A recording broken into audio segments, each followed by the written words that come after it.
Our first port of call when trying to find numerical solutions to equations, for example, would be one-point iterative methods. So that's what we're going to talk about first of all. So let's imagine that I'm trying to solve a simple quadratic equation. Let's have x squared minus 5x plus 2, for example. Now, I'm not going to solve it analytically. I know that we have a formula for solving quadratic equations. Instead, let's suppose that I decide to do a plot. So I draw the graph of the equation, and by equation, I mean that I set f of x being equal to x squared minus 5x plus 2.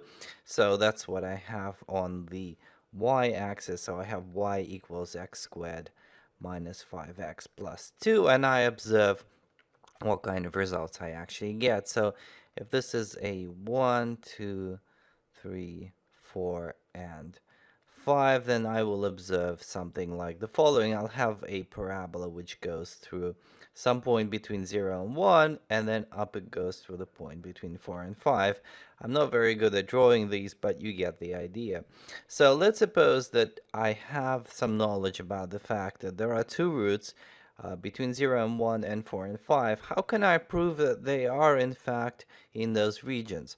One of the ways to prove it is using Bolzano's theorem, which we've talked about already, so we can actually apply it. Just in case you forgot what Bolzano's theorem is all about, essentially it's a claim that if the solution to an equation f of x equals 0 lies between 2 points a and b, then f of a times f of b is actually less than 0. And the argument for this is that we want them to have different signs. So if you take f of 0 here, you would have this point, which has a positive y value, whereas f of 1 would be somewhere here. This has a negative y value. Negative times positive equals negative. That's why we check for the product to be less than 0. So in this case, we can verify this. We can plug in the values of 0 and 1, so we would have f of 0, and that's actually equal to 2. We would have f of 1, that's actually equal to minus 2. And so f of 0 times f of 1 equals 2 multiplied by minus 2, which is minus 4, which is less than 0, which satisfies our criteria. It satisfies the criteria we've outlined here. And so by Bolzano's theorem, we know that there is a root somewhere between 0 and 1. And you could do the same with the values of 4 and 5.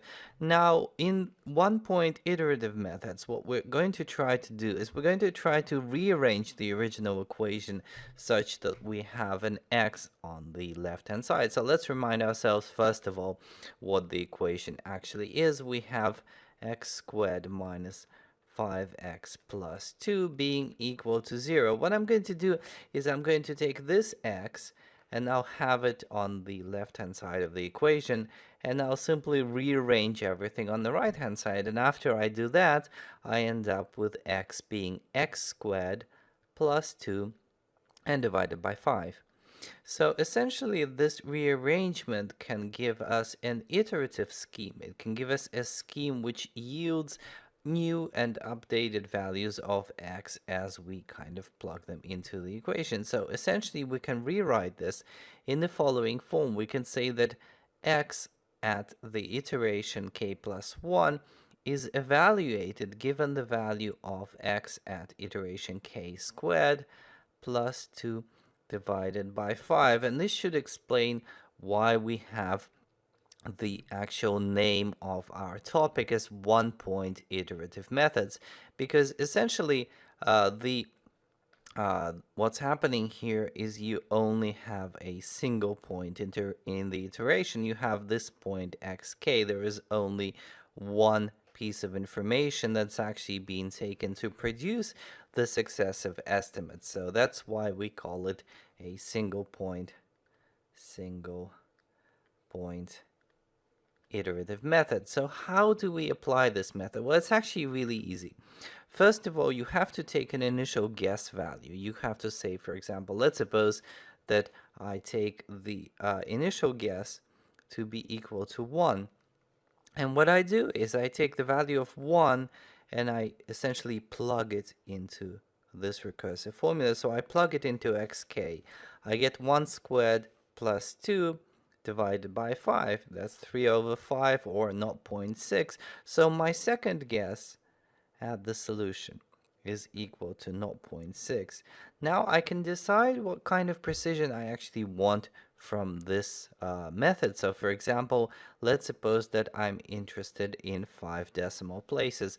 So as soon as I have no change in the 5th decimal place, I can start this iterative scheme. And by the way, this should be an x1.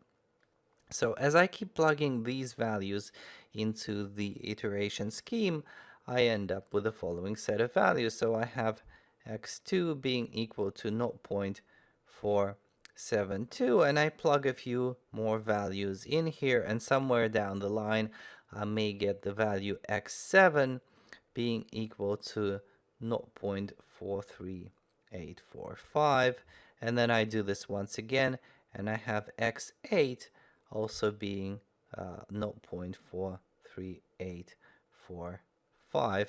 And you notice that these two values are the same, so they're the same to 5 decimal places, and as a result I can essentially state that this is my result. I'm satisfied with the result, which doesn't change at the 5th decimal place. This is what is called a fixed point. A fixed point in the iteration. So essentially a fixed point is just the root of the equation. Although in this case we're basically saying that since we're interested in a particular precision, that's really all that we want. We want 5 decimal places and we are not interested in going beyond that. So we take this value and we say that it's good enough for our purposes. Now, the amount of calculations that you have to do really depends on the starting point. It depends on the x0 that you've chosen, and I could have chosen a completely different value. So for example, if I had chosen x0, for example, to be 1.2, which, well, let's have 1.2, yes, this actually happens to be outside the range of values, because we know the root is somewhere between 0 and 1. This cannot possibly be the root. But in any case, I would get the value of x1 being equal to 0.688, and somewhere down the line, I would get x9 being equal to 0.43845. So you'll see it took one more step than it did for the better, shall we say, guess. And in both of these cases, we're lucky because the iteration scheme, the scheme that we've set up here, the iteration scheme actually happens to converge to our actual value. And this is not always the case.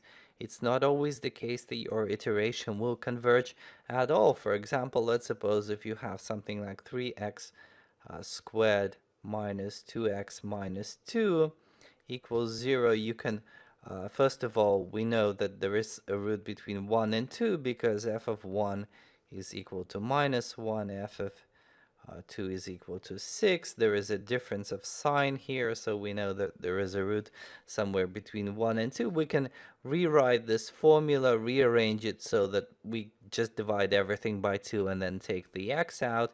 So we get x equals 1.5 x squared minus 1, or if we use the k subscript notation, that would be x with subscript k plus 1 equals 1.5 times x k squared. And then we can once again start plugging in the values. So if we assume that the root is between 1 and 2, we can take the value of 1.5 as the initial guess. So we say x of 0 is 1.5, but then something strange happens because we calculate x with index 1, and that's equal to 2.375. We calculate x2, and that's 7.461. We calculate x3, and then we get the value of 82.498, and so on. So you can see that we're never going to converge to the actual root. So iterations will never converge, and in mathematical terms, we can say that x of k happens to go to infinity as k goes to infinity. So essentially, we're never going to get our actual value, and that's something to watch out for when applying single point iterative methods.